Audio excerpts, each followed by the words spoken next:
Estás escuchando lavisión.radio.net. Transmite las 24 horas, 365 días del año, en calidad estéreo digital. Lavisión.radio.net. Oficinas centrales 1394 Indian Trail Road, Suite 202, Norcross, Georgia. Teléfono en el estudio 678-477-3036. Lavisión.radio.net. Información que va contigo. Una estación integrante de Grupo Visión. Amigas y amigos, les habla Luis Velázquez. Les invito a escuchar mi programa Diálogo Internacional por lavisión.radio.net. En este programa podrán escuchar en vivo los análisis de expertos sobre la actualidad mundial, así como sobre los puntos que componen la agenda política global. Diálogo Internacional con Luis Velázquez. Lunes y viernes, 2 de la tarde, hora del este, por lavisión.radio.net. Información que va contigo.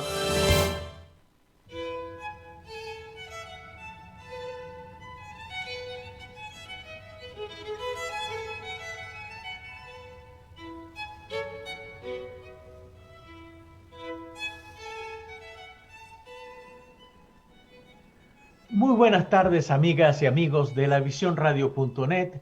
Les habla Luis Velázquez, encantado de estar una vez más con ustedes. Bienvenidos a esta nueva emisión de Diálogo Internacional. En los controles, mi querida amiga Alexia. ¿Cómo has estado, Alexia? Buenas tardes. Tanto tiempo sin oírnos, Luis, ¿cómo estás? Tanto tiempo, imagínate. Sí. Esta tarde de hoy, 27 de noviembre de 2020, nuestro número de teléfono es el 678-477-3036. Y asimismo se pueden comunicar con nosotros por las redes sociales Twitter, Instagram y Facebook.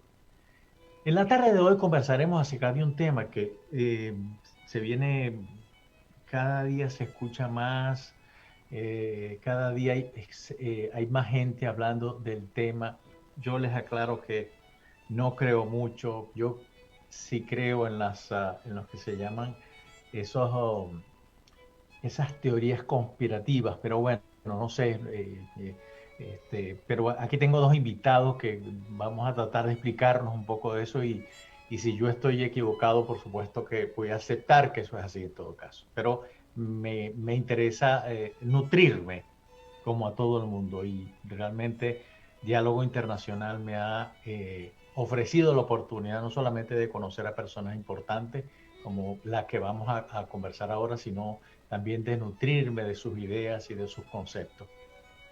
Así que hoy tenemos al general Alfredo Carneiro, un invitado muy frecuente de este espacio, ¿no? Él es general, él es además profesor universitario, filósofo, una gran preparación, además que entre él y yo no puede haber secretos porque nos conocemos desde que teníamos 8 años de edad. ¡Qué bárbaro! Sé que ninguno puede hablar del otro. Una amistad que ha perdurado por, ¿cuántos? 60 años, Alfredo, increíble. Y además tenemos al profesor Juan Carlos Guerra desde México. Él es licenciado en estudios internacionales. Somos colegas, Juan Carlos. Yo también soy licenciado en estudios internacionales. Tiene maestría en sociología en la Universidad de Essex, Inglaterra. Escritor, profesor universitario y locutor independiente. Bienvenidos a Diálogo Internacional. Muchas gracias por haberme dado este tiempo y ofrecerles a la audiencia el conocimiento sobre temas de actualidad. En realidad yo he estado desde hace tiempo trabajando y revisando y realmente para enterarme lo que es eso que llama algunos intelectuales, por un lado la gente de derecha, más de ultra que de derecha, y la gente de izquierda que ha retomado ese tema, pero con otros adornos, como que si fuera un adornito de Navidad, que es el globalismo, que todavía en general uno no sabe cómo agarrar ese concepto, ese término, porque parece que no tuviera forma. Dice, por ejemplo, leí cosas como, por ejemplo, la idea, el objetivo del globalismo y de los que están promoviendo esa idea es acabar con el Estado-Nación. ¿Cómo van a hacer? No sé, en todo caso, pero aparentemente esa es la idea. acabar y convertir en un gobierno global, universal. Pero bueno, eso es desde el punto de vista de la derecha, el populismo de derecha, o de derecha alternativa, como le dicen otros. De la izquierda es mucho más grave porque está sirviendo, a mi modo de ver, como una especie de oportunidad para lo que se ha llamado ahora la nueva izquierda, que es un paraguas en donde están metidos una cantidad enorme de temas que tienen que ver con la política, pero no efectivamente con el tema real de la ciencia política. Pero bueno, aquí tenemos a dos personas bien leídas, bien duchas en el tema, y bueno, bienvenidos. Juan Carlos, ¿qué opinas tú del globalismo? ¿Qué es eso realmente? ¿Cómo comerse ese término? Y más adelante te voy a preguntar sobre un personaje que supuestamente está detrás de todas estas cosas. Juan Carlos. Bueno, gracias. Sí, mira, lo que pasa es de que últimamente se ha transformado el discurso mediático en torno a la globalización, que como sabes es básicamente que el mundo se va haciendo pequeño por el hecho que tenemos cada vez más participación empresarial, tenemos tecnología y tenemos realmente una humanidad que puede ver al mundo hacerse pequeño en el sentido, es una metáfora. O sea, el mundo ya no es lo que era antes. Es cierto, la humanidad está más interconectada. Sin embargo, hay también ese reduccionismo del término de hacernos creer que hay una especie de cabal o un pequeño grupo que busca realmente aprovecharse o llevar esta globalización al extremo para apropiarse de los beneficios que ha tenido la apertura y que la gente pueda realmente conocer a otras culturas. Pero yo te lo voy a decir aquí, nada en el mundo es blanco y negro, es así tan fácil, y creo que hay intereses políticos que buscan poner de un lado al globalismo, o sea, una visión, como te digo, concentradora de poder, como algo intrínsecamente malo o negativo, mientras que por otro lado buscan defender supuestamente a la nación o al patriotismo como algo intrínsecamente bueno o positivo. Y nada más termino diciendo en esta intervención que nada en el mundo es tan fácil de poner como bueno y malo, porque además en la práctica no existe ningún país que sea completamente patriota o que sea completamente globalizado. El mejor ejemplo es Donald Trump, que con todo y discurso patriótico, pues profundizó el déficit comercial fuera de todo récord. Y, o sea, eso quiere decir que importó más al resto del mundo. Y el America Great Again no se logró cristalizar en el sentido práctico. Y por otro lado, pues la Corea del Norte, que sería tal vez el mejor ejemplo del lado de asiático, pues tampoco está completamente cerrado el mundo, porque depende ciertamente de China y de otros países, porque la autarquía y el vivir solos en este mundo es prácticamente imposible. Muchas gracias. Alfredo. Bueno, antes que nada, buenas tardes Juan Carlos, buenas tardes Luis, buenas tardes Alexia, Hola. Buenas tardes a la audiencia y de nuevo gracias por tu gentileza Luis de invitarme a tu programa. Este tema del globalismo, la globalización, internacionalismo, toda esta serie de cosas, tiene una taxonomía enorme y quizás por eso no se entiende bien, porque hay clasificaciones y clasificaciones para hacer y regalar.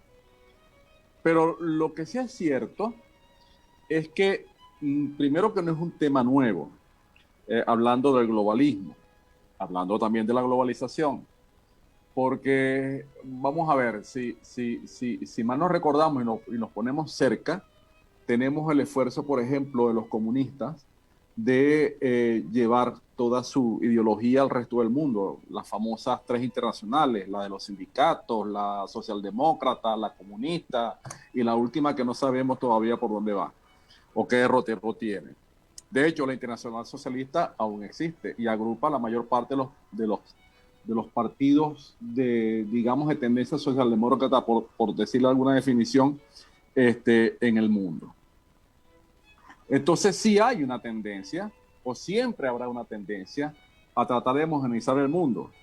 Si nos metemos en mayores profundidades, hay un mito, y ese mito, donde primero se ve es en los griegos, de Demóstenes para acá, de que la humanidad por su propia cuenta está condenada a sufrir, está condenada a irse por un barranco. Y por lo tanto necesita mecanismos de control que la rescaten de ese destino. Y la idea justamente, ya sea de globalismo, internacionalismo, cosmopolitismo, lo que sea, la idea de esto, de ponerle un orden a este asunto, es una reacción ante ese peligro que de alguna forma corre la humanidad por el simple hecho de ser humana y diversa. Entonces, ahí tenemos un fundamento. La idea es tan arraigada que si nos vamos a la cultura popular, yo no sé, mi hija menor, yo hace muchos años me la sentaba en las piernas a ver un programa que a ella mucho le gustaba, que era Pinky Cerebro. Pinky Cerebro eran un par de ratones, donde todas las mañanas uno le preguntaba al otro, Cerebro, ¿qué vamos a hacer hoy? Y Cerebro respondía, bueno, Pinky, lo de siempre, vamos a conquistar al mundo. En realidad hay gente que está en estas circunstancias. En la ciencia ficción tenemos cualquier cantidad de ejemplos, no solamente del mundo, sino de galaxias centralizadas. El Imperio Galáctico, por ejemplo, de Isaac Asimov en la serie Fundación, lo que tú has visto más cerca tuyo, porque eres más joven, el tema de Star Wars, por ejemplo, donde también hay otro imperio galáctico. De alguna manera existe entre las personas la noción de que en algún momento todos podemos estar regulados bajo un solo gobierno. Y creo que eso es lo que motiva este asunto. Sí. A final de cuentas, perdón. No, a final de... disculpa, Alfredo. Sí. Vamos a una pausa y ya regresamos con tu exposición. Perfecto.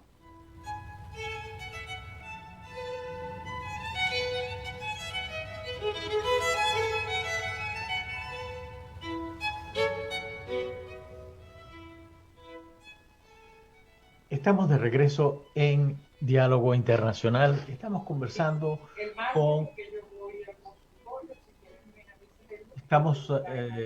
Es en la casa de alguien, Luis, no es acá por si acaso. Alguien está hablando al fondo. Sí. Estamos de regreso en Diálogo Internacional. Estamos conversando con el general Alfredo Carneiro y con nuestro amigo Juan Carlos Guerra.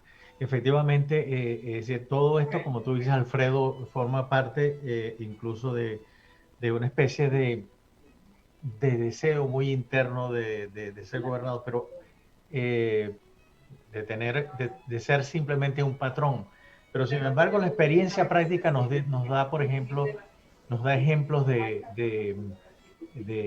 muy prácticos. La Unión Europea, y con todos los esfuerzos que se han hecho, todavía no podemos decir, bueno, es un gobierno de todos, es un único gobierno, porque está conformado por un montón de países que tienen sus propios intereses, muchos de ellos muy distintos entre ellos. Tenemos la ONU. Una población, la ONU, por ejemplo. Pero bueno, continúa conversando, Alfredo. Sí, la ONU y la Sociedad de las Naciones, creo que han sido así como que los más significativos ejemplos del tema de buscar una especie de gobierno mundial. De hecho, nació con esas expectativas en las declarativas tanto del presidente Woodrow Wilson como después el que sucedió a Roosevelt, que nunca me acuerdo el nombre por lo incompetente que era. Ok, no lo voy a recordar. Harry S. Truman. En las exposiciones de motivos estaba justamente esto de buscar un gobierno mundial porque era la forma para ambas organizaciones de lograr la paz permanente en la Tierra. a través, por supuesto, de un organismo que gobernara. Por supuesto, ambos adefesios expresaron este objetivo y organizaron en un sentido totalmente diferente, cosa muy humana, por cierto, cuando se trata de comité. Lo que sí es cierto es que políticamente, desde el punto de vista político y desde el punto de vista geopolítico, el esfuerzo, la intención y el soporte ideológico para dominar a escala global siempre ha existido desde que a los fenicios se les ocurrió salir de Tiro y empezar a conquistar el Mediterráneo. Eso no lo vamos a evitar.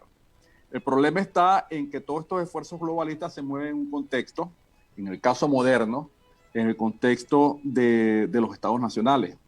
Y obviamente los estados nacionales son un entramado de intereses de tal naturaleza que tendremos que progresar bastante más, tendremos que ir más profundo en la era de Acuario para poder lograr un consenso en el cual se permita a un grupo específico tener el poder regular y de normar al resto del mundo. Así es. Juan Carlos. Bueno, yo realmente veo a la ONU como un contrapeso que se construye para evitar que un solo gobierno, un solo imperio pudiera dominar al mundo. O sea, técnicamente las Naciones Unidas es un gobierno mundial, pero colectivo, en donde se supone que participan todos o muchos para evitar que uno despunte. Entonces, en la realidad, yo comento que el globalismo a ultranza, como hoy, como ayer, es imposible por el hecho que siempre va a haber competidores a este gran intento hegemónico. Sin embargo, y aunque ejemplifiqué con Donald Trump y Corea del Norte, donde ni siquiera estos países pueden ser completamente o patrióticos o globalistas, sí tenemos que las empresas privadas, gracias a la tecnología, desde el Renacimiento, se han venido separando sutil y gradualmente del enclave que el Estado ha tenido sobre otros jugadores en humanidades de la Edad de Bronce, y que ciertamente ahora la iniciativa privada pues ha cuestionado hasta cierto punto el Estado-Nación, porque la tecnología le permite globalizarse, participar en el resto del mundo, convertir a la ciudadanía en cliente, convertir a los clientes en mercado de masa y poder maquilar en cualquier parte del mundo. Y esto ha empoderado al grado de poder cuestionar al Estado-Nación. ¿Qué quiero decir? Que el Estado-Nación es un constructo que funcionó cuando los industriales estaban forzados a utilizar el mercado local y regional para echar a andar las máquinas. Pero ahora realmente ellos pueden externalizar la producción, llevarse realmente la mano de obra, utilizar la mano de obra a donde van, y ahora, más reciente, pueden utilizar robots o inteligencia artificial, y creo que en ese sentido la iniciativa privada sí pudiera desarrollar una economía más allá del Estado directo, que lo controlaba, como te digo, en el pasado, porque estaban obligados, porque no había la tecnología para poder explorar el mundo y básicamente aprovecharse de lo que el mundo ahora le ofrece a los empresarios, en muchas veces detrimento de la nación. El mejor ejemplo son los Estados Unidos, que con todo y discurso nacionalista, pues Donald Trump no logró meter en cintura a las grandes corporaciones que no nada más maquilan en Oriente, sino que ahora pueden accesar mercados tecnológicos, robóticos, para poder maquilar donde quieran en el mundo sin tener que pagar impuestos, como hace Apple o muchas otras empresas de ese índole, ¿no? Sí, esa es una interesante, es bien interesante lo que tú acabas de decir, porque yo me preguntaba, y tú en parte me has dado esa explicación, y Juan Carlos, es cómo es que, por ejemplo, está cuestionado un personaje del mundo de la especulación financiera como el señor George Soros, a través de fundación que él tiene que se llama Open Society. ¿Cómo llegó a eso? Es decir, yo me enteré particularmente de la existencia de este gentil señor, ya es un señor de poco más de 90 años, un multimillonario, cuando vivía en Argentina. Eso fue más o menos los años 90. Llegó un momento en que una de esas tantas crisis que yo viví en ese país durante varios años, la gente le hablaba de él y llegó Soros, se fue Soros, volvió otra vez Soros, ¿no? Pero ahora lo vemos en otra faceta, que es la fundación Open Society. Y quizás lo más grave de todo esto es que hace escasamente un mes circularon un video que yo no le doy mucho crédito, pero porque eso de los rumores, las cajas de rumores que hay, que hoy le llaman de una manera muy intelectual y muy pomposa, teoría de la conspiración, lo dice que el gobierno austríaco lo llamó al botón, le pidió que se fuera de su país y que por favor cerrara Open Society porque estaba causando problemas políticos internos y estaba poniendo en duda la estabilidad del Estado. ¿Qué opinas tú de eso, Juan Carlos?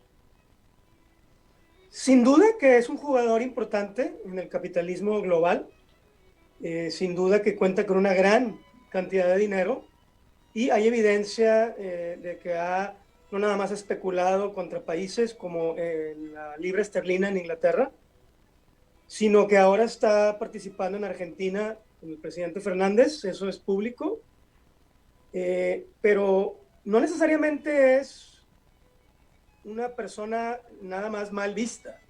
O sea, cualquiera que llegue con dinero a un país necesitado y endeudado puede ser bien recibido. Y ciertamente, primero que nada, por las autoridades correspondientes. Ya, porque eso te lo comento porque Open Society es una sociedad que tiene un prestigio, tiene un sitio de internet, hay información que es pública. Sí. Ya, ¿qué otros fines más oscuros puede haber detrás? Eso es otro boleto, pero que George Soros, y con esto lo dejo, va a hacer un gobierno mundial, global, él, con un grupo de capitalistas, eso sí está muy fuera de serie, eso yo no creo, que no quiere decir que no esté participando ya, abiertamente lo hacen sin miedo, el señor se le entrevista a los grandes bancos, las grandes financieras, y no es ninguna conspiración, por lo menos en lo que se publica, y el dinero que avienta directamente y que es público en muchos gobiernos y organizaciones de todo tipo. Sí. Yo estuve revisando bastante bien, vi muy detalladamente la web de Open Society y bueno, esas cosas que de los que lo acusan a él y a otros empresarios, porque no solamente es él, sino muchos empresarios muy importantes del mundo que participan en la consecución del objetivo final de crear un gobierno mundial. Sí, es decir, diera la impresión que no es así como se dice, que es un apoyo, un soporte a la práctica democrática. Eso es lo que he visto. Incluso el monto invertido este año solamente en apoyo a la práctica democrática asciende a 140 millones de dólares en una cantidad de países del mundo, América Latina, África, Asia. Entonces eso hace como que te pones a pensar, pero como te dije, yo particularmente cuando me encuentro con un especulador financiero, yo siempre tendré dudas de ese señor porque uno no sabe, es especulador fundamentalmente. Pero sí, o sea, hay intereses claramente, sí, va a ganar algo, sí, pero va a doblar a los gobiernos del mundo para someter un gobierno capitalista. No sé, yo tengo mis dudas. Pero bueno, vamos a una nueva pausa, ya regresamos con Alfredo.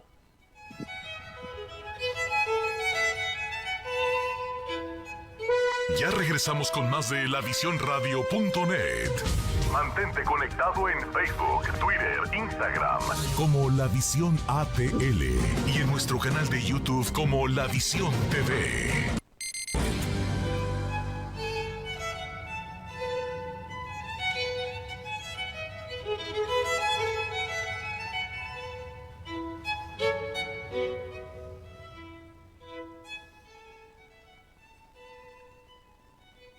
Estamos de regreso en Diálogo Internacional. Les recuerdo que nuestro número de teléfono es el 678-477-3036 y asimismo se pueden comunicar con nosotros a través de Twitter, Instagram y Facebook. Alfredo, yo creo que hubo una cosa que me interesó mucho de la exposición de Juan Carlos, que Juan Carlos.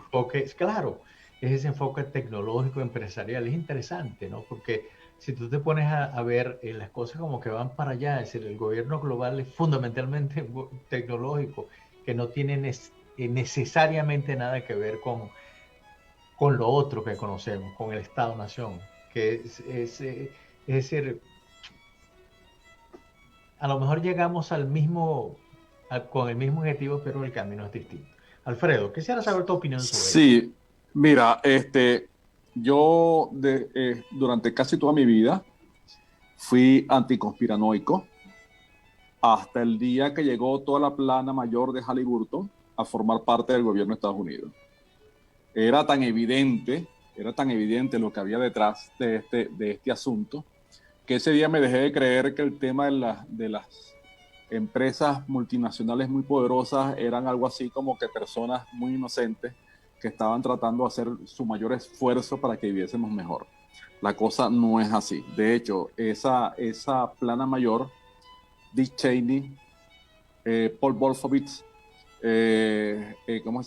Condoleezza Rice, todos ellos eran la plana mayor de Halliburton y se mudaron derechito para allá, para acá. Qué casualidad, se armó una guerra. ¿Y quién crees tú que se llevó todos los contratos de esa guerra? Porque hasta privatizaron la guerra esta gente. Toda se le llevó Halliburton. Toda. Entonces, recuerdo que esa vez, ya hace bastantes años, por cierto, hice un trabajo con un general ya fallecido, lastimosamente, un muchacho bastante brillante, Tomás Moncanut Abella, y se identificaron una serie de empresas que estaban detrás del gobierno. Eso, mira, te estoy hablando del año 91. Entonces, el tema básico es que definitivamente los grandes capitales están dentro de la tarea de poder controlar la mayor cantidad de negocios de estados posibles. Y los controlan a través, por supuesto, de la participación de personajes de la política importantes dentro de las mismas empresas. Y tienen una especie de puerta giratoria donde si tú sales de aquí, entras por acá, es decir, vas de la empresa al gobierno o vas del gobierno a la empresa. Eso es algo que en Estados Unidos tiene años funcionando. En China ni se diga, porque aquello es una autocracia. Entonces, a eso de que dos sistemas, un gobierno, no, esos son comunistas, mano, y todo lo controlan. El planteamiento básico del comunismo es justamente controlar los medios de producción, y eso no lo van a dejar. Entonces, igual más o menos pasa en Europa. En Europa hay más problemas con el asunto de la integración, la política saboteadora del Reino Unido con respecto a la Unión Europea, pero de todas maneras tienen alguna que otra empresa que de alguna forma participa también de este tipo de fenómeno de control. Hay una expresión que tú usaste una vez y que a mí me gustó mucho y casi que la he fusilado para mí, que lo que tú llamas el sexto continente. Así es. El sexto continente es justamente esta cantidad de capitales, esta cantidad de organizaciones, porque el tema del capital es simplemente energía que está fluyendo en estos sistemas. Pero esta cantidad de organizaciones que de alguna forma han desarrollado, le están dando forma al mundo, entre paréntesis, han creado buena parte de los problemas que tenemos, pero también buena parte de las bondades que tiene este mundo moderno. Pero lo peligroso de este asunto es que controlan ambas cosas, tanto las bondades como lo malo de este asunto. Y el tema es que son bastante independientes. Si tú sumas, por ejemplo, las primeras 5, 6, 7 empresas en el Fortune 500, te das cuenta de que muy pocos estados sobrepasan en términos de Producto Interno Bruto lo que produce esta gente. Hay una enorme cantidad de dinero allí. La globalización se pone de moda. ¿Por qué? Porque la liberación de los mercados financieros, justamente para permitir los procesos especulativos, ha sido de tal naturaleza que ha borrado totalmente todas las fronteras nacionales. Todas las fronteras nacionales lo han borrado. Aun cuando los países cada uno hace una especie de ficción de control, pues mentira, no hay control. Si tú vas a mover algo de Singapur, por ejemplo, a esta bendita república donde vivimos nosotros tantas tribulaciones, bueno, pasas por un mecanismo que se llama SWIFT, que es un mecanismo de control. Los capitales que se mueven a través de estos mecanismos son básicamente bolsillos que se están cambiando de un lado a otro. La gente, y esto es una interpretación mía, esto no tiene por qué ser verdad, pero esto que te voy a decir, la gente se asombra porque China ha absorbido Hong Kong y les ha restado libertad. No les ha restado libertad, lo que ha hecho es estamos tratando de mover la cantidad de acciones que se mueven en la bolsa de Hong Kong para moverla a Shanghái, porque Hong Kong compite con Shanghái. Y el amigo Xi Jinping no puede permitir nunca que dentro de su mismo país vaya a tener algo que, además de que sea lujo de hablar de democracia, encima va a controlar una buena parte de los flujos financieros que van por esa zona. Sí. Entonces, las realidades, creo yo, que van por allí, por este tema. Así que yo no diría que son tan conspiranoicos. Yo creo que hay bastante que ver y bastante que hacer sobre este tema. Hay una cosa que, antes de darle la palabra a Juan Carlos, que me impactó en esa búsqueda de información sobre esto, es el primer discurso que dio Trump en la Asamblea General de Naciones Unidas, inmediatamente después de haber tomado posesión de su gobierno. Y él ya realmente dijo cosas como: rechazo la ideología del globalismo porque desde mi punto de vista se opone al American First. Y yo me quedé impresionado con esa afirmación, porque me dio la impresión, y con todo el respeto que se merece la figura de un presidente de cualquier parte del mundo y de acá, me pareció que no estaba como muy ubicado en lo que estaba diciendo, pues. Es decir, fue como un lema político vacío. Juan Carlos, ¿qué opinas tú? Lo que pasa es que los Estados Unidos están forzados a, por lo menos, intentar recuperar el mandato industrial que sus empresarios entregaron a Oriente. Y los trabajos que en casa de industriales se hacían, se mandaron allá por 10 centavos a Oriente. Entonces, Donald Trump es el representante de esto, retórico, porque en la práctica tenemos la profundización del déficit comercial, o sea, mentira. Y los chinos y Oriente, a la hora que recibieron la tecnología, empezaron a entenderle. Y lo que pasó es de que ahora ellos transformaron a su gente en clientes. Y con el colapso económico, Occidente crece en promedio menos del 1%. Incluye Europa, Estados Unidos y Latinoamérica. Eso quiere decir que el pendulazo económico se fue para allá. Y eso implica que, además de ser comunistas en el sentido político, son capitalistas de Estado, porque se dieron cuenta que la mejor forma, no nada más de enriquecerse, sino de prevenir ser tragados por Occidente, es aprenderle al capitalismo, echar a andar la economía en su casa para copiar el modelo occidental, poder hegemonizar el mundo. Y es lo que estamos viendo ahora, que no nada más tiene a Oriente despuntando y coronando un tratado comercial de la semana pasada que une irónicamente a Japón, Corea del Sur y China, sí.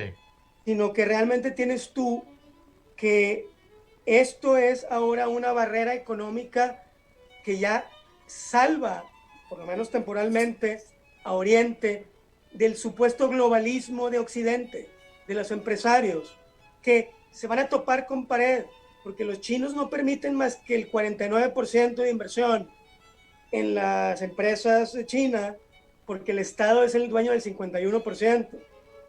Entonces, ¿qué quiero decir con todo esto? Que el capitalismo de Estado es lo que va a evitar que Occidente pueda echar a andar el globalismo con todo y George Soros, si es que así lo desea. Porque pues China la va a dejar que se meta, como dejaba que se metieran los compradores renacentistas, a hacer negocito hasta donde les convenga a ellos. Y que les haga creer a esta gente de acá que están dominando los mercados. No es cierto. China tiene ya ahorita una economía tan importante que forzó a Japón y a Corea del Sur a sumarse a Australia, a Nueva Zelanda y al resto del sudeste asiático, excluyendo a Taiwán y a la India, que eventualmente sucumbirán a esta nueva triada orientalista. Y eso es, para mí, lo más importante de la barrera que va a evitar que este globalismo, que es una idea occidental, se coma a Oriente, que ciertamente este comunismo capitalista tiende a ser nacionalista, como vemos a Xi Jinping, como vemos a Vladimir Vladimirovich Putin, o como vemos a Modi, o a otros políticos de aquel orbe. Así es. Vamos a una nueva pausa y ya regresamos, pero me gustaría ya, estamos en el último segmento, pero como yo le decía a mis alumnos, ¿de dónde venimos, dónde estamos y para dónde vamos? Quiero saber para dónde vamos, Juan Carlos, Alfredo, con todo esto. Ya regresamos con más de lavisiónradio.net. Mantente conectado en Facebook, Twitter, Instagram como La Visión ATL y en nuestro canal de YouTube como La Visión TV.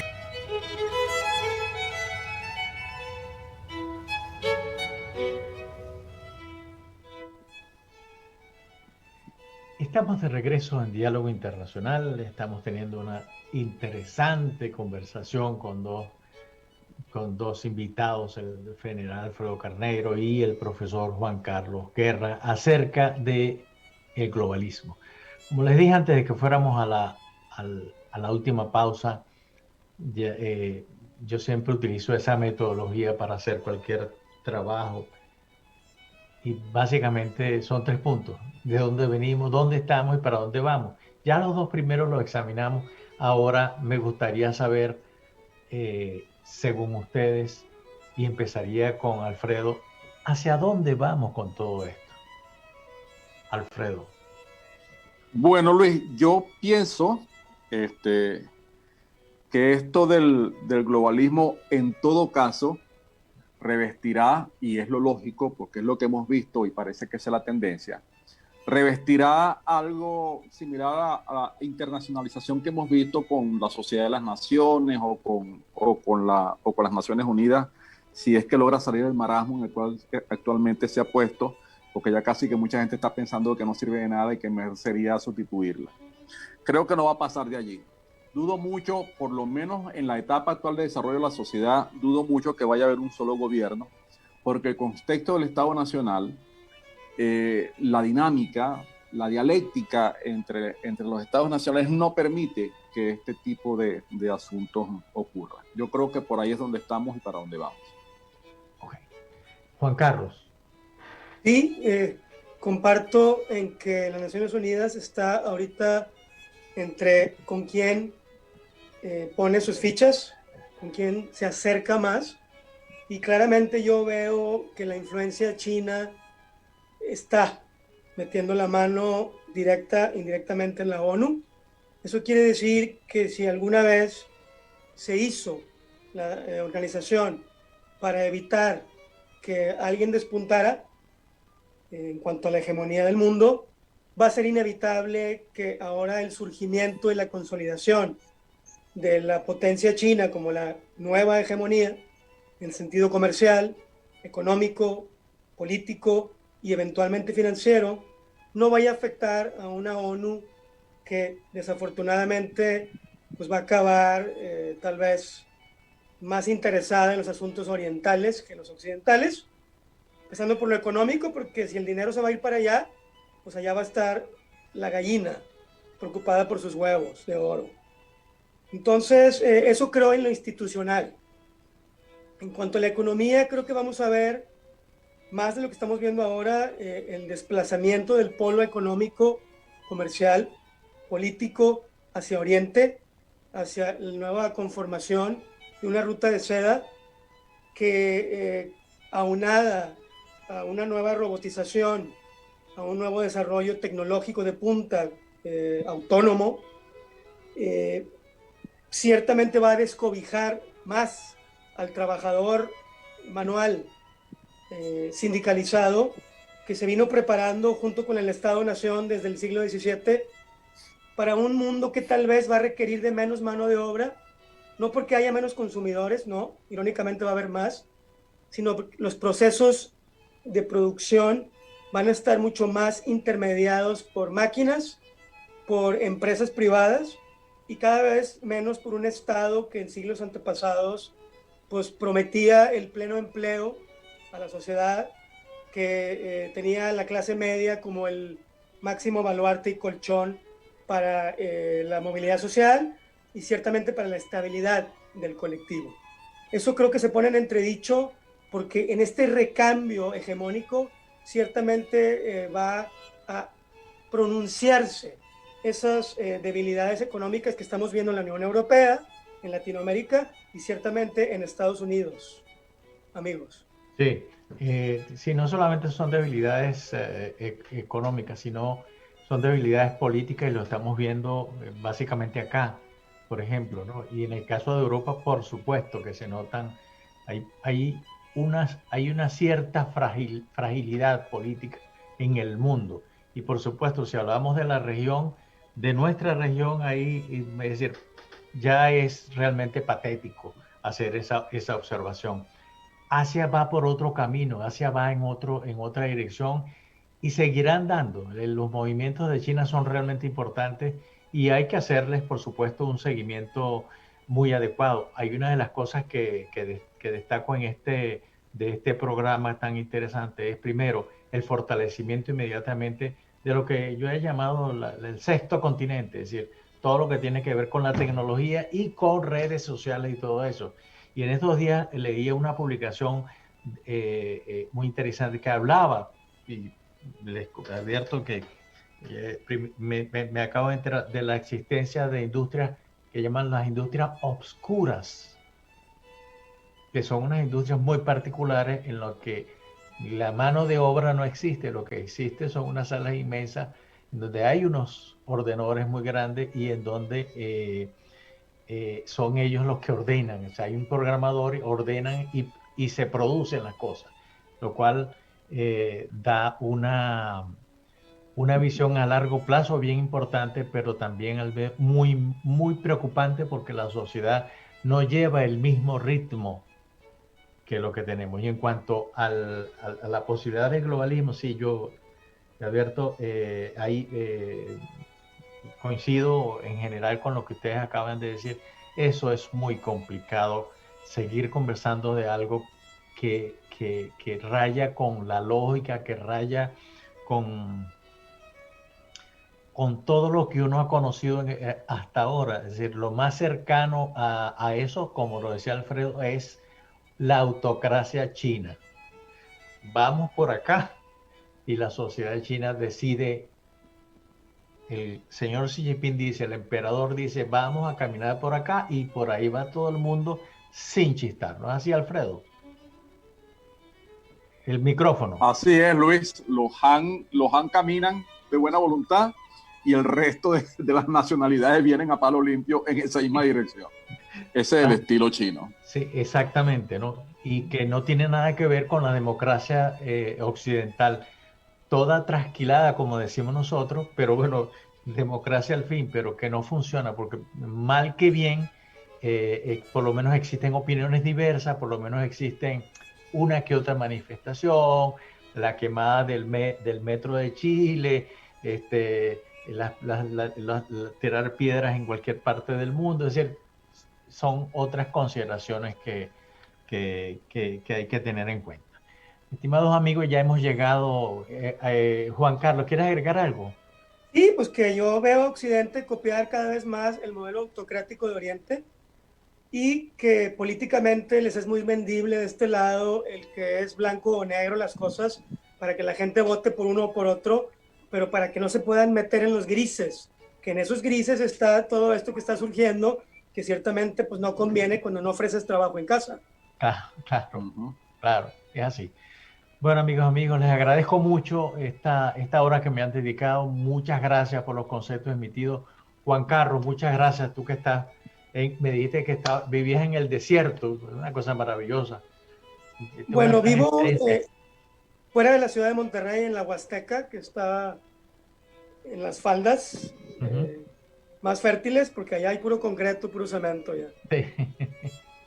Entonces, muchas gracias y bueno, me gustaría mantener el contacto y poder conversar sobre otros temas que tienen que ver con las relaciones internacionales. Alfredo, ya tú sabes que la Visión Radio es tu casa también. Muchas gracias. Un abrazo, Juan Carlos, un abrazo, Luis, gracias, y a Alexia general. también. Y a la Gracias, audiencia. Alexia, por el apoyo que nos has brindado. Con todo gusto, un abrazo y que coman rico de lo guardado de ayer. Exactamente. Gracias, Alexia. Gracias, Un amigos. sándwich de pavo es muy rico. Paso ese dato. Sí. Yo te Es pasé un lean, buen además, pavo por es ahí, por lean. cierto, para la cena. Un abrazo a todos. Gracias. Hasta luego.